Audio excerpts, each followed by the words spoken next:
પંચમહાલ જિલ્લામાં ભ્રષ્ટાચારના રાફડા તેવું લોકમુખી ચર્ચાઓ થઈ રહી છે અને ચોક્કસ સ્થળ તપાસણી થાય તો અબજો રૂપિયાનો ભ્રષ્ટાચાર બહાર આવે તેવું પણ લોકમુખે ચર્ચાઓ થઈ રહી છે। પંચમહાલ જિલ્લાના રાષ્ટ્રીય કોંગ્રેસ કાર્યકર્તા દ્વારા પંચમહાલ જિલ્લામાં મનરેગા યોજના હેઠળ ચાલતા ભ્રષ્ટાચારને લઈ પંચમહાલ જિલ્લા કોંગ્રેસ દ્વારા આવેદનપત્ર આપવામાં આવ્યો। પંચમહાલ જિલ્લામાં મોટા પાયે ભ્રષ્ટાચાર થયેલ છે તેવું પંચમહાલ જિલ્લામાંથી અલગ અલગ તાલુકામાંથી અરજી આવેલી છે, જેને ધ્યાનમાં લઈ વિરોધ પક્ષના નેતા અમિત ચાવડા સાહેબ દ્વારા માહિતી આપવામાં આવી હતી કે પંચમહાલ જિલ્લામાં મનરેગા હેઠળ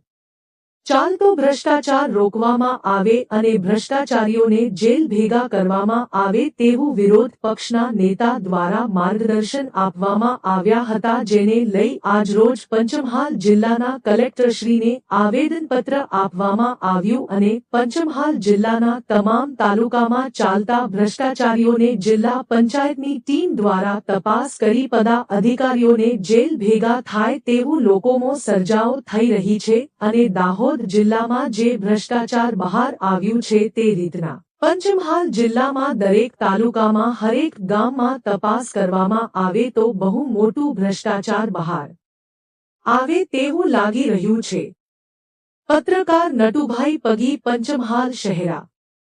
ભ્રષ્ટાચાર કરેલો છે જે બાબતે ગોધરા તાલુકામાં પણ નદીસરમાં જૂની દરીમાં પણ ભ્રષ્ટાચાર થયેલો છે। એમાં સાહેબ જૂના કુવા જેને હાલમાં બતાવી અને એની પર પહેલેથી વીજ કનેક્શન ચાલે છે એવા કુવાઓ પર પૈસા લેવામાં આવેલા છે। આ બાબતની સાહેબ તપાસ થવી જોઈએ અને તપાસ અમારી માંગણી એટલી જ છે સાહેબ, અમે ખોટા આવીએ તો અમને ફાંસીએ ચડાવજો, પણ આની તપાસ કરાવવામાં આવશે તો સાહેબ ભલભલા માથા મોટા મોટા રાજકીય માથા જેલમાં જવાના છે એ નક્કી છે। તો નિષ્પક્ષ તપાસ થાય અને આની વહેલામાં વહેલી તકે તપાસ કરાવડાવી એનો અહેવાલ સાહેબ અમને મળે એવું કરજો। જો સાહેબ નહીં મળે, તપાસ નહીં થાય અને અમને ન્યાય નહીં મળે તો અમે સાહેબ ગાંધી જીત્યા રાહે અમે ભૂખ હડતાળ પર બેસીશું અને છતાં પણ નહીં થાય તો અમે સાહેબ નામદાર હાઈકોર્ટમાં પણ અમે અમારી લોકોની જે વાચા છે, લોકોની લાગણી છે એ પહોંચાડવાના છે, જે આપના થકી અમે સરકારશ્રીને રજૂઆત કરીએ છીએ કે આમાં વહેલામાં વહેલી તકે તપાસ થવી જોઈએ।